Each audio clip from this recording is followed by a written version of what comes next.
আজকে বৃহস্পতিবার, তাই মা লক্ষ্মীর ছবি দিয়েই শুরু করলাম। তো দেখো বন্ধুরা, আমি বাসি স্নান টান করে সম্পূর্ণ কাজ সেরে আমি ঠাকুর ঘরে এসেছি। তো সব বাসি ফুলগুলো উঠিয়ে নিচ্ছি। তো আজকে যদিও আসতে ঠাকুর ঘরে আমার অনেকটাই লেট হয়ে গেল। তো আজকে আমার বাড়িতে আমার হাজব্যান্ড নেই, তো আমার বৌদি আর আমার দাদা ছেলে এখানে আমার কাছে আছে। তো ছোটো বাচ্চা বাড়িতে থাকলে বুঝতেই পারছো, বাড়িতে অনেক কাজ বেড়ে যায়। তো সেই কারণে আর কি আমার আজকে একটু ঠাকুর ঘরে আসতে দেরি হয়ে গেল।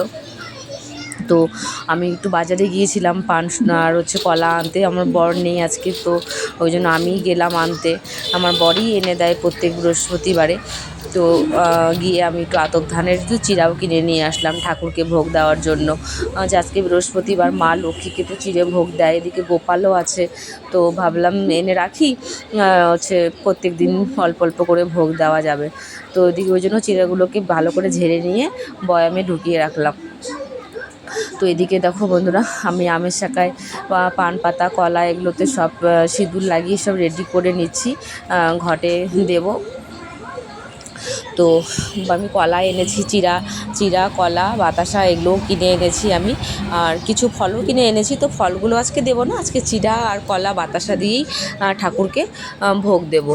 তো বন্ধুরা, আমি এখন ঠাকুরের গ্লাসগুলো জল দিচ্ছি গ্লাসে করে। তো দেখতেই পাচ্ছ তোমরা, বৃহস্পতিবার আজকে পুজো দিতে অনেকটা সময় লাগে, অনেক কিছু পরিষ্কার করতে হয়। তো তোমাদেরকে তো কিছু দেখাইনি পরিষ্কার করা। তো ওগুলো আমি আগেই সকালবেলা ওগুলো সব পরিষ্কার করে নিয়েছি। একবার সকালবেলা ঠাকুর ঘরে ঢুকতে হয় আমাকে, গোপালকে ভোগ দিতে হয়, তখনই আমি সব পরিষ্কার করে নেই। তো ওই যে সাদা ফুলটা তোমরা দেখলা বন্ধুরা, আমি দিলাম, ওটা কিন্তু গ্লাসে দিলাম।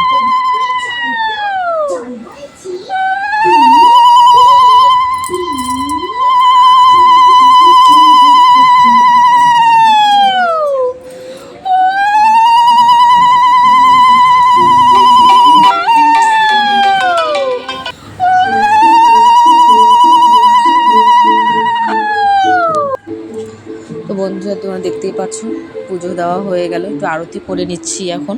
তো আরতি করাটা শেষ হলে আমার পুজো কমপ্লিট হয়ে যাবে। তো বৃহস্পতিবার, বুঝতেই পারছো পুজো করতে অনেক লেট হয়, তবু তো তোমাদেরকে সম্পূর্ণ আমি দেখাইনি।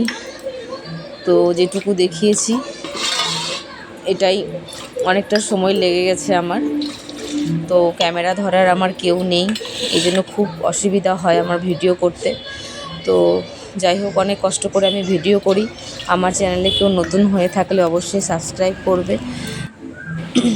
তো ওই যে দেখলে আমি না অনেকে তুলসী পাতা জল সমেত থালা বাসনগুলো গুটিয়ে রেখে দেয়, তো আমি সেটা করি না। আমি এগুলো আলাদা করে আগে গাছের গোড়ায় ফেলে দিই, তারপরে শুধু বাসনগুলোকে আমি রেখে দিই, নাহলে না বাসনে দাগ হয়ে যায়।